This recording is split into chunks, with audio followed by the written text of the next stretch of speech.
Can you be quiet for like a minute? Okay. Awesome.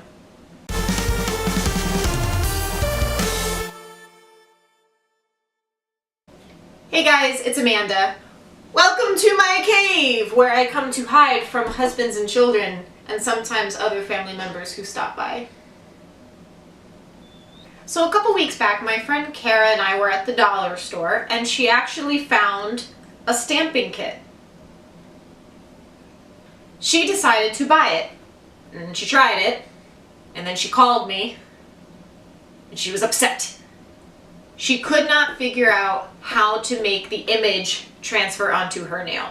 It got me thinking, the idea behind stamping is great. It's like the best way to cheat at nail art if you don't know how to paint or draw or anything like that. I can't draw. Why don't I teach everyone how to stamp? That way I can share my knowledge with the world. So without further ado or delay, let's get into the video. So here's everything you're going to want to have in your arsenal when you start stamping. The essentials, of course, being the stamping plate, scraper, and stamper. But it is also good to make sure that you invest in some actual stamping polishes, keep some Scotch tape on hand, liquid latex to protect your finger from mess, and of course you want a really nice top coat that won't smudge your design, because the last thing you want is a smudgy design after putting in all of this work. So these here are stamping plates. They're pieces of metal with designs etched out of them, and these little etchings are going to be what actually hold your polish that the stamper can then squish onto and pick up the design. So I got this stamper with a stamping kit from Morgan Taylor. You can see it is clear. You can actually see all the way through the barrel. It is a very nice squishy head here. And what I like about the clear one is that you can press it down onto the nail and see exactly where you're putting your design. I think this is really nifty. There are other types of stampers. This one here was actually my first stamper that I got when I started. You can see I spilled some acetone on there, so be really careful with these. This is your scraper. You're going to use this to smear the polish down into the etchings. I got my tape that I'm going to show you how to use to clean up some of the polish around your fingers. I've got my liquid latex. I actually filled this little bottle myself. I can show you how to do that in another video. Comment down below if you want to see. So then we also got some stamping polishes. I got this from Lulaa. I have no idea. I've never heard of this company before. I got it on Amazon. Stamping polishes are really important to have, I think, because they are super, super opaque, and you're going to see later how they don't react quite the same as regular polish. You're also going to want to make sure you have a really nice thick top coat to go over your designs, because with a watery top coat, you are going to end up smudging it, and it is going to be absolutely awful, especially if you took a long time to do your design. So make sure you get something. Ooh, we interrupt this regular scheduled programming to bring you some gorgeous hollows from ILNP. That's I Love Nail Polish. This is Victoria, and I will be using it as my base color for today. Moving on, it's time to learn how to use your scraper. Let's get started. Go ahead and take your scraper, and we're going to pull it across the plate. Nope, don't want to do that, because you're just going to end up digging polish out of the etches. And nope, do that, you're going to just smear the polish everywhere and make a big mess. Ooh, yes, much better. You want to make sure you get it at roughly a 45-degree angle. That way you're getting the polish where it needs to go, but you're not making a big mess. You're going to want to move relatively quickly for this next part, so go ahead and grab your stamping polish and paint it about halfway down your design. Next, you're going to grab your scraper, and at that 45-degree angle, gently pull the polish down the design so it covers the entirety of it. And then you're going to pick up your stamper, and with medium pressure, press down on the design so that it picks it up nice and cleanly. So here is your image transferred onto your stamping head, and I'm going to use a piece of tape just to kind of clean up around the edges. I like to keep things a little bit more neat. I probably didn't have to do this, but it's good to show you guys anyway.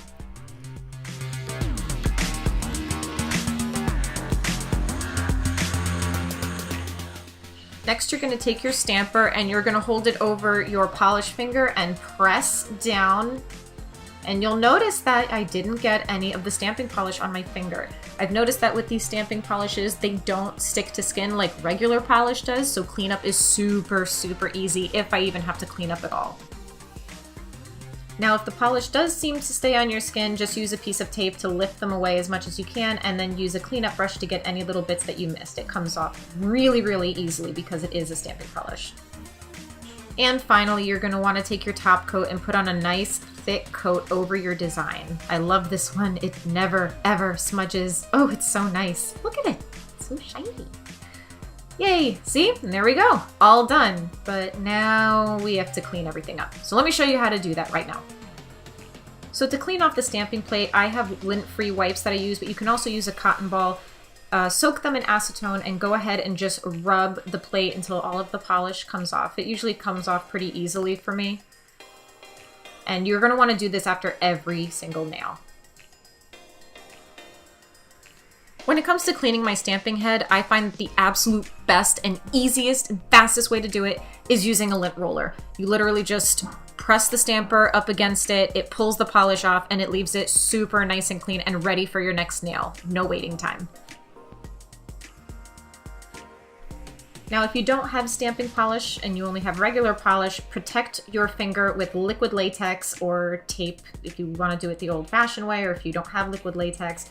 And when you press your design, it'll stick to that, not your finger, and you can just peel it away, no problem, nice and clean. And then you'll be able to go back in with the cleaning brush and clean up any little bits that are left behind. So I understand not everyone has a clear stamper, so I'm going to show you how to use this one. We're going to go ahead and prep our stamping plate using the same steps as before.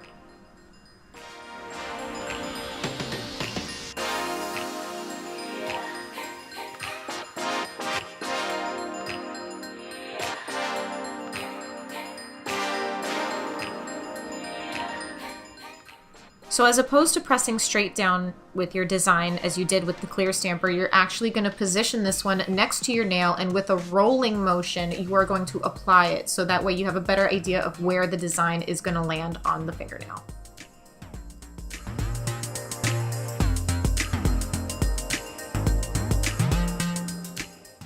And there you go, guys. Nail stamping for beginners. We did it! Leave a comment down below if you want to see some more stamping techniques like layered stamping, gradients, or even reverse stamping. Those are really fun. And as always, thank you guys so much for watching. Please remember to subscribe and push the bell icon so that way you get notified every week when I post new content and you don't miss a thing. Until next time, see ya!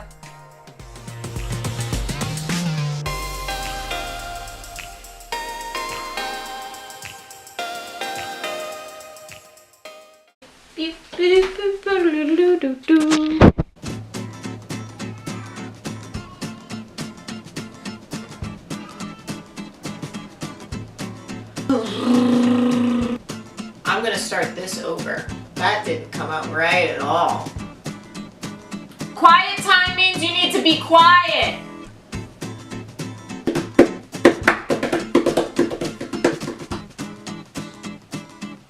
So today, I am going... Hey! Quiet! Quiet time! Quiet! On... What am I trying to say? Hey!